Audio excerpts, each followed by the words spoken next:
Bonjour tout le monde. Dans cette vidéo, c'est une vidéo suite du cours sur l'outil TestLink.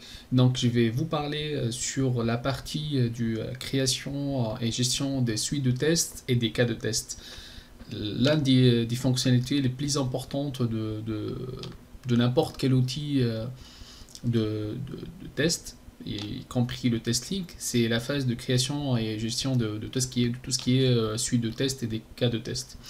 Donc, c'est pour cela que, comme vous savez, donc, pour chaque projet ou chaque campagne de test, on a créé le plan de test et par la suite, sur ce plan de test, on va intégrer les tests suites qui comportent l'ensemble des cas de test où on va citer les ensembles de cas de test à faire pour chaque suite de test. Donc, les cas de test, ce sont des cas où on va définir les scénarios de test, les préconditions, les post-tests, tout l'ensemble des tâches et des procédures à faire durant le test. Et tout ça, il va être regroupé dans un ensemble de suites de tests. Donc, sur Testing, on peut faire ça. Donc, on va aller sur l'outil Testing. Donc, vous voyez bien, donc on sélectionne le bon projet comme d'habitude. À gauche, il y a ici en bas à gauche la gestion des fiches de test. C'est sur ce onglet-là, fenêtre-là, on va trouver tout ce qui est gestion de test suite et de test case. Donc là, on voit bien que à gauche, on n'a pas encore de test suite ni de test case. Donc, on va créer tout d'abord une test suite. Et sur testing, test suite, ça veut dire un dossier. C'est un dossier où après, par la suite, on va définir les cas de test. Donc, pour créer plutôt une nouvelle test suite, nous allons cliquer sur cette icône-là. Et là, c'est opération sur les dossiers de test. Donc là, on va cliquer sur le bouton créer plus. Donc ici, on va mettre notre nom de test suite. Donc ici, on va dire, par exemple, test suite authentification, par exemple. C'est-à-dire, c'est le test suite pour tout ce qui est authentification. Et là, on va écrire quelques détails. Donc l'ensemble, pour dire l'ensemble des cas de test pour l'authentification sur l'application, par exemple. Et là, on peut ajouter des mots-clés. Actuellement, on ne va pas donc regarder cette partie-là, mais dans les prochaines vidéos, je vais vous montrer comment créer des mots-clés et ça sert à quoi ces mots-clés et comment on peut les associer à des plans de test ou des cas de test. Donc là, on a créé un dossier, on va faire enregistrer et voilà, donc on a créé un dossier. Et donc par la suite, si on veut créer un nouveau dossier, donc nous devons cliquer ici, faire comme d'habitude, donc par exemple ici pour mettre test suite par exemple sur charte graphique par exemple, ça veut dire les test suite pour vérifier tout ce qui est graphique et tout ça sur notre exemple qui est le site Boncoin. Et voilà, donc on peut écrire des exemples ici et faire comme ça, voilà. Donc là, par exemple, on a deux test suites, mais ils sont vides. Et là, en fait, on va créer les test cases. Donc on va regrouper les test cases qui doivent être associés à cette première test suite. Donc on va sélectionner tout d'abord le dossier et après on peut cliquer sur cette icône là. Donc il y a des opérations à faire sur les dossiers ou sur le test suite. Soit on peut créer donc une nouvelle ou modifier celle-là, ou on peut déplacer vers un autre projet, on peut faire ça. Ou supprimer carrément, ou d'autres, genre l'export et l'import, l'impression et tout ça. Donc, sont des fonctionnalités pour créer donc un test case, un cas de test. C'est donc c'est la deuxième ligne. Donc, on peut créer donc cliquer sur là. Donc, les cas de test sur testing s'appellent les fiches de test. On fait un plus comme ça. Donc, vous voyez bien ici, ça c'est l'interface de création d'un nouveau cas de test. Donc là, on va mettre le nom. Par exemple, on va mettre disons, notre cas de test pour s'authentifier. Donc, on va mettre, par exemple, l'apparition un test case, par exemple, voilà. On va mettre afficher la fenêtre ou la page authentification, c'est-à-dire un cas test, c'est quoi exactement? Là, je suis sur l'interface, sur l'application Le Bon Coin. Si je clique sur se connecter, et là, je vérifie bien que cette interface-là apparaît. Donc ça s'appelle un cas de test déjà. Donc ça, c'est un cas de test que je vais l'ajouter ici. Et pourquoi ici j'ai mis TS authentification KT0A? Bon, ça, vous pouvez nommer comme vous voulez votre cas test, mais pour moi, il faut en fait avoir pour chaque projet ou même chez un truc standard, là par exemple TS pour dire la test suite, là pour dire authentification, et ça c'est cas de test KT01, juste pour bien comprendre ces sortes de notation sur les test cases. Là c'est les préconditions, ça veut dire pour moi donc pour que je peux en fait tester ou appliquer ce cas test là, c'est quoi en fait les préconditions? La première précondition, c'est que application, donc faut voir que l'application est disponible. Voilà. Si par exemple l'application n'est pas disponible, ben non, par exemple l'application est inaccessible, donc je peux pas faire mon cas test. Donc là c'est la première chose. Il faut voir une application disponible. Aussi, donc par exemple, je dis n'importe quoi, mais connexion internet et par exemple, voilà, par exemple, l'utilisateur est connecté, voilà. Ça, ce sont des préconditions. Ici, on peut mettre un résumé du cas test. C'est pas vraiment les scénarios, mais parce que le scénario, on va le définir après. C'est pour dire le résumé de cas test. Par exemple, ce cas de test permet de vérifier, par exemple, la disponibilité, par exemple, de la page d'authentification. Voilà, par exemple, celle-là. Et ici, donc, par la suite, on a le statut, l'ensemble des statuts de cas de test. Brouillon, ça veut dire ça. Donc, notre cas de test, il est en cours avec le statut brouillon. On peut mettre ici prêt pour revue, c'est-à-dire si toi, tu es un testeur et tu veux donc passer ce statut pour revue comme ça, un autre testeur ou un lead de votre équipe du test peut faire un revue sur ce cas test après pour ajouter des trucs ou maintenir ces tests là en cas de besoin, ou revue en cours s'il est en phase de revue, à travailler, donc c'est à tester, voilà, obsolète, futur, final et tout ça. Donc là je vais mettre brouillon actuellement. Là c'est le criticité pour dire si c'est un cas de test, il est vraiment très critique l'application, ou pour dire non c'est moyen ou c'est basse critique. Donc moi je vais mettre haute criticité parce que c'est vraiment très important. Là c'est type d'exécution.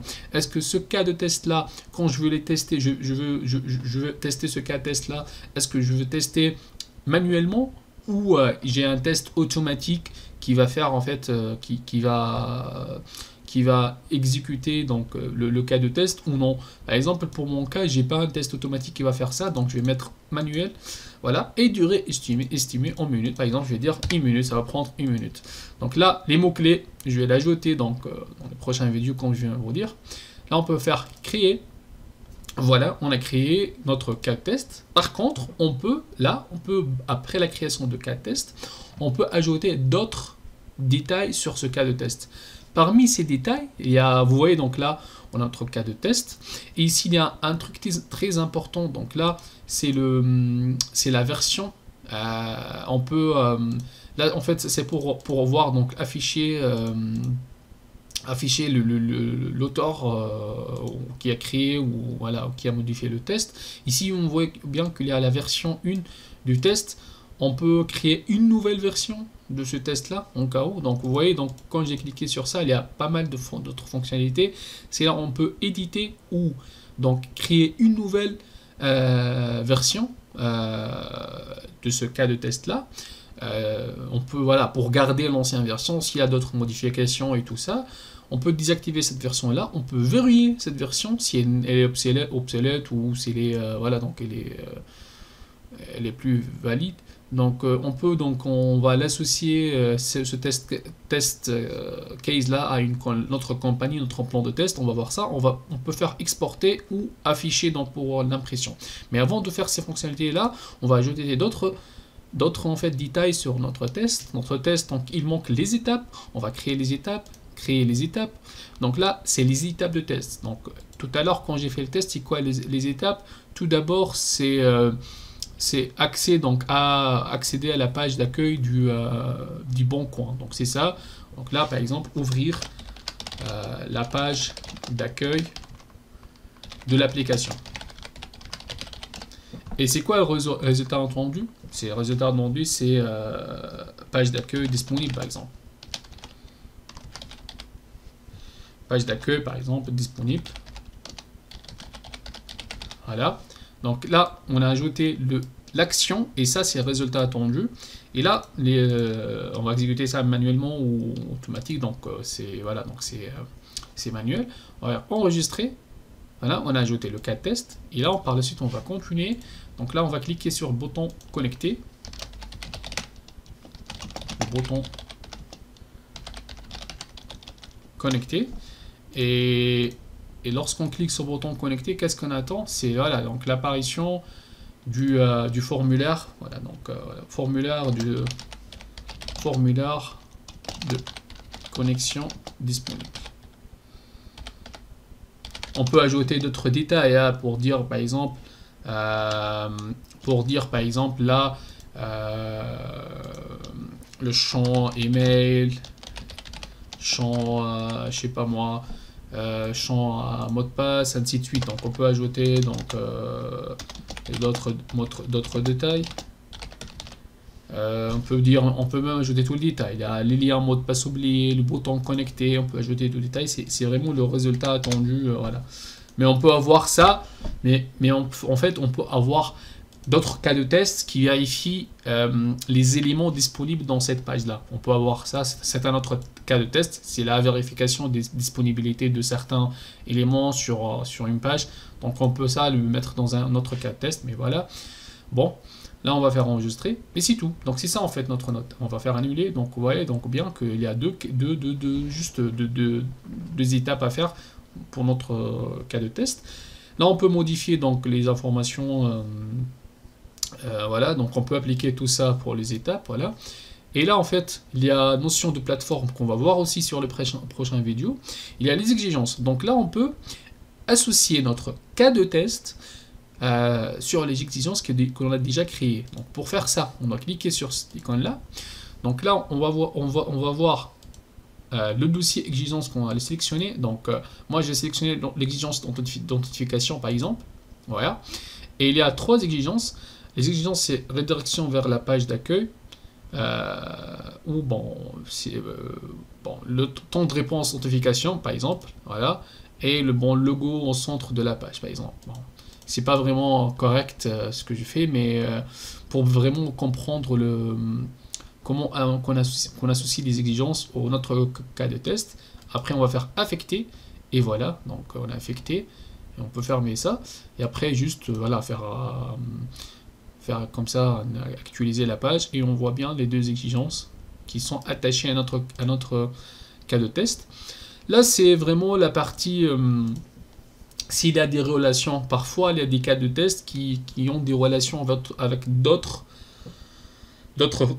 cas de test, on peut l'ajouter, genre par exemple ce cas de test il dépend à un autre cas de test, ou il est un parent d'un autre test, ou un truc comme ça, on peut l'ajouter. Bon, ici on va rien faire. Et aussi donc il y a l'ajout d'un pièce jointe, par exemple si on va faire un autre cas de test pour faire une authentification, donc il y a un login et un mot de passe qu'on va utiliser, on peut le mettre dans un document et l'associer ici. C'est-à-dire que les prochains testeurs qui vont tester ce cas de test-là, ils vont trouver ce document-là, ils vont trouver le login et le mot de passe qu'ils vont l'utiliser. Ce sont des données de test, quoi. Donc pour tester ce cas de test-là. Donc là, on a bien ajouté donc un cas de test, voilà. et on peut ajouter par exemple un autre cas de test. Bon, je vais pas le faire maintenant dans cette vidéo là, mais dans les prochaines vidéos, quand je vais faire les prochaines vidéos, vous allez trouver d'autres cas de test que je vais vous montrer prochainement pour, voilà, pour ne pas avoir une vidéo de, voilà, de 30 minutes. Voilà. Et donc la dernière chose qu'on doit le faire, c'est vraiment comment on va associer ce cas de test là, cas de test là, à notre plan de test. Parce qu'actuellement, donc nous, on a deux plans de test, vous voyez, donc on a le plan de test premier, le plan de test, et ces plans de test ne contiennent aucun cas de test. C'est-à-dire ces plans de test là, ils sont vides. Un plan de test, qu'est-ce qu'on va faire, qu'est-ce qu'on va tester pour l'espace client, qu'est-ce qu'on va tester. Donc là, on n'a rien associé. Donc c'est ça ce que je vais vous montrer maintenant. Donc pour faire cette association là, il y a deux façons de faire. Bon, moi je vais recommander la deuxième. Donc on peut faire gestion du fichier et par la suite on sélectionne notre cas de test et on peut faire ajouter à la compagnie. On peut sélectionner donc la compagnie, voilà, donc quand nous voulons faire l'association, et où on peut aller donc ici, ajout de fiche de test. Ici c'est la partie d'affectation et d'association, ajout de fichier de test. Donc là on va voir, on va sélectionner donc la compagnie de test qu'on veut. Par exemple, notre compagnie de test c'est espace client par exemple, et là en fait on veut regrouper le test par quoi? Soit par exigence ou par séquence de test. Par exemple, si on va mettre par exigence, donc l'exigence nous qu'on a sélectionné tout à l'heure, ce sont le temps d'authentification par exemple. Voilà. Mais nous, on va sélectionner par séquence de test. Donc là, par exemple, on a deux suites de tests. La première est vide. Et la première est remplie, la deuxième est vide. Donc la première, lorsqu'on sélectionne ici, il y aura ça. Donc là, on va sélectionner ce cas de test là pour être associé à ce plan de test là. Donc pour les plans de test, on peut associer que des cas de test. On ne peut pas associer une suite de tests à un plan de test. Parce qu'en fait, les suites de tests sont des dossiers qui regroupent les cas de test. Mais les plans de test, ce sont l'ensemble des tests qu'on va faire pour ce plan de test, voilà, notre plan de test. Donc là, par exemple, je peux cocher ça et faire ajouter à la sélection, voilà. Et là, en fait, on voit bien qu'il a eu l'association. On peut vérifier ici qu'il a eu en fait cette association là. Donc là, il est où? Donc notre plan, voilà. Si on fait comme ça, ajouter, voilà, vous voyez bien qu'en fait l'association a été bien faite.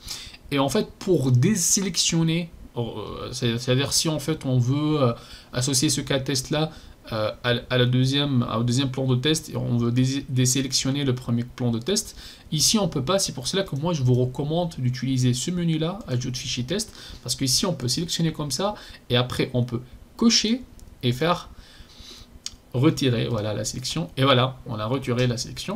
Donc là nous on va resélectionner, faire ajouter la sélection, comme ça en fait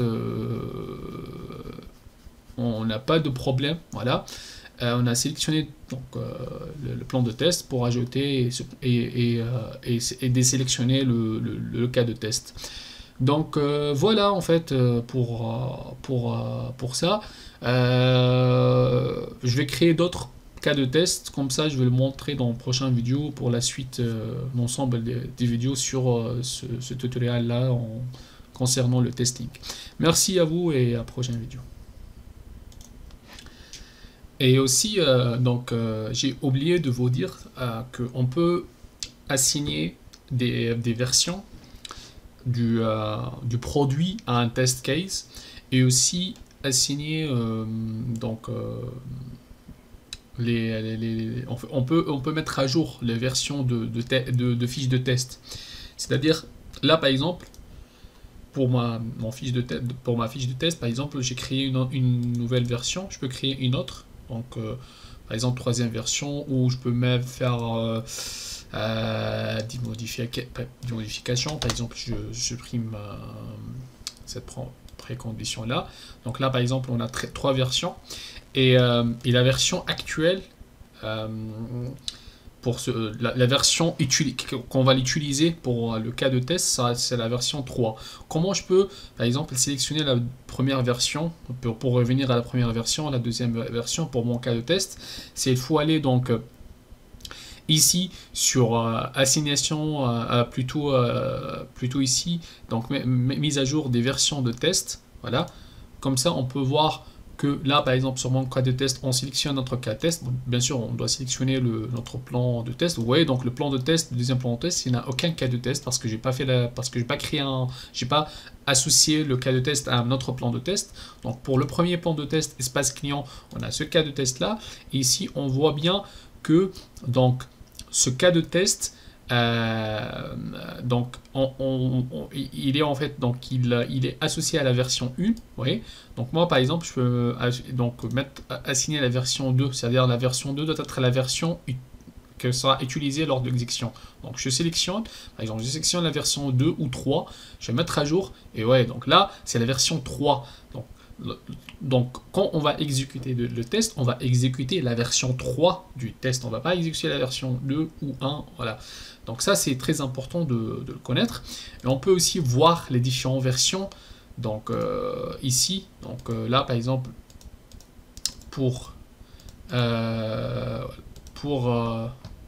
attendez, donc là,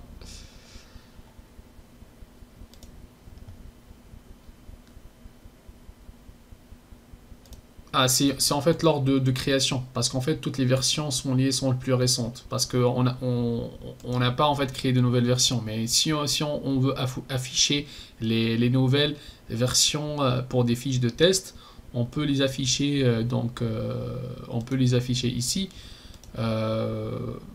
avec le menu que je viens de vous montrer. Par exemple là on va créer une quatrième version. Voilà, et après donc on va faire afficher, vous voyez, donc là pour dire que voilà, pour ce plan de test espace client, on a des nouvelles versions, voilà, donc version fiche de test active disponible qui est disponible. On peut faire une comparaison, voilà, c'est similaire, il n'y a pas de voilà, donc de modification. On peut créer une nouvelle version, faire une nouvelle modification, par exemple. On va créer une cinquième version, créer une nouvelle version. Voilà, on va faire éditer pour, par exemple, délégation de l'application, par exemple. Juste ajouter donc ça. Et après, on va faire ça. On va revenir ici, afficher. Donc là, il y a la version 3 et 5 qui est disponible, on peut vérifier. Donc là, vous voyez, donc ici, il m'indique la différence. Voilà, donc ça c'est important. Et donc, la dernière chose, c'est associer la version du produit. Donc ça, c'est la version de fiche de test. Et vous savez, donc il y a la version des produits. Dans notre cas, l'espace client, le plan de test espace client, il possède deux versions de produits. Il y a la version espace client 1.0 et espace client 2.0. Par défaut, il prend la dernière version. Si en fait tu ne spécifies pas ça, on va le voir ça lors de l'exécution, on va voir ça dans la prochaine vidéo. Il prend en fait la deuxième. Bon là j'ai modifié, mais je vous montre comment nous on peut choisir la version du produit. C'est en fait ici dans la phase dans la phase de assignation de l'exécution de fiches de test. Voilà. C'est ici, donc on va choisir notre compagnie de test, et campagne de test plutôt, et après on va choisir la version. Nous par exemple, nous allons choisir la version 2, voilà, et donc voilà, donc ça sera donc la version 2, et on peut choisir la personne qui va en fait, qui va tester, on veut assigner la personne. Donc là par exemple, tout à l'heure, moi j'ai fait ça, tout à l'heure j'ai assigné moi-même à ce test là. Si j'avais d'autres utilisateurs, bon, j'ai pas d'autres utilisateurs actuellement, mais je peux créer d'autres et je peux assigner donc d'autres personnes. C'est voilà, donc d'ajouter la personne, de cocher la case et faire appliquer donc voilà, et appliquer en fait l'affectation. Et aussi on peut envoyer les assignations par email. Comme ça le testeur va recevoir un mail pour dire voilà, donc tu as un test à faire, voilà. Donc comme ça On va voir ça dans les prochaines vidéos, lors de la gestion des sections. On peut voir que voilà, donc mon test là, il est donc il est en fait assigné, donc voilà, donc donc l'espace client c'est 2.0 et la personne qui va faire le test euh, c'est moi. On peut voir ça normalement. Voilà, donc ça c'est le dossier de test, ça c'est la version, ça c'est le compagnie de test. Et voilà, assigné, c'est ça en fait, l'utilisateur, c'est moi-même. Donc voilà. Bon, je ne vais pas vous parler de tout ça maintenant, ça sera dans les prochaines vidéos qui parlent sur l'exécution de test. Bon, merci à vous encore et j'espère que j'étais clair. Et n'hésitez pas d'ajouter des commentaires en cas besoin. Merci.